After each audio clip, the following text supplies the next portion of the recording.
Hello everyone, it's time for another week of what's coming and leaving. This week, surprisingly, actually has a lot of stuff crammed into it, which is actually nice for once. Let's get into what we've got this week, shall we? First off, Ordinal Tower Rank 8 is being updated. This new rank puts us up against enemies such as Vinogia Vera, Ring Wedge, and Kusa and Goku. As far as what this quest entails, it seems to be a mix of platforming, bossing, and mobbing, making this a pretty varied quest in terms of what it has to offer.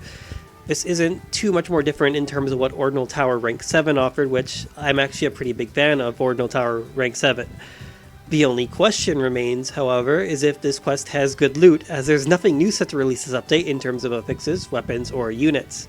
Hopefully this quest can drop useful materials needed to make best in slot capsules or some cool weapon camos or motions. Dreadkeeper 5. Please, we need it.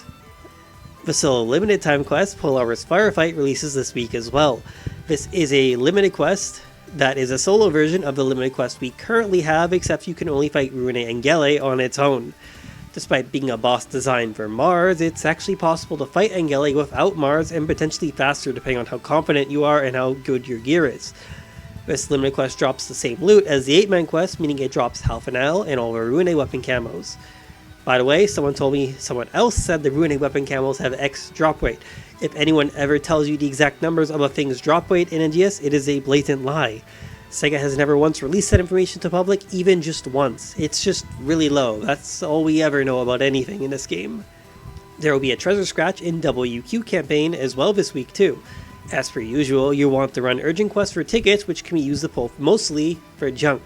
But if you're lucky enough, you can sometimes get best in slot capsules or materials to make them, which can be either good Meseta or help you with gearing up. You'll also want to run urgent quests for tickets because the scratch bonuses usually contain really good stuff.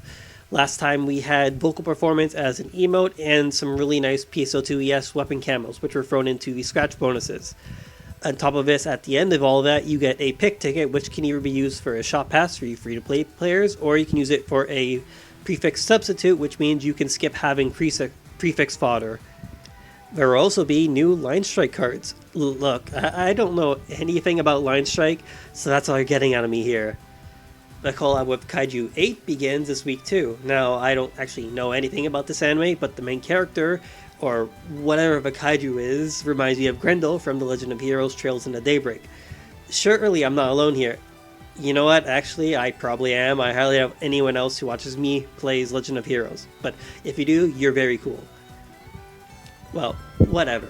There's login bonuses and an AC collab to go with this, as for every other collab we've had. Outfits look pretty okay, but nothing special. That being said, the Kaiju outfit looks pretty sick. I'm sorry if I just butchered whatever this anime means to people who actually know about it. I don't know anything about it. Finally, PSO2 Day begins over the weekend. As of this month, everyone gets PSO2 Day benefits, and no longer is today, or the upcoming PSO2 Day, just a premium PSO2 Day. However, you'll still want to log in anyways if you don't plan on farming for the bonuses such as material storage, as that has been split up across the month instead of at the beginning of the month, like it used to be. So with that being said, we've covered everything coming this week. Let's talk about what's leaving. Well, nothing's really leaving aside from the enhancement campaign, and that's basically about it. Hopefully everyone made use of this to build their Excelia weapons and their Ecstasis units. If you didn't, you know, you kind of brought this upon yourself. You've had it for like half a month. Sorry, not sorry. I kind of just had to. So yeah, that basically covers everything here. This is a pretty decent week to farm stuff. There's quite a few interesting things to do. Not much more for me to say other than thank you for watching, and I'll see you guys next time. Also, shoutouts to Addy Velati for our Dark Falls Dalian duo. Also, thank you for putting up my garbage laptop. While I do not have a recorded run of this because my laptop kept crashing, I do have a duo with a friend of mine that I will be uploading later this week probably to make up for that, because I would like to get a Dark Falls Dalian duo video up as well. So, is anyone ready for Ordinal Tower Rank 8 to only drop Excelia weapons and Exorcist armor? Man, I really hope this ages poorly and I'm wrong.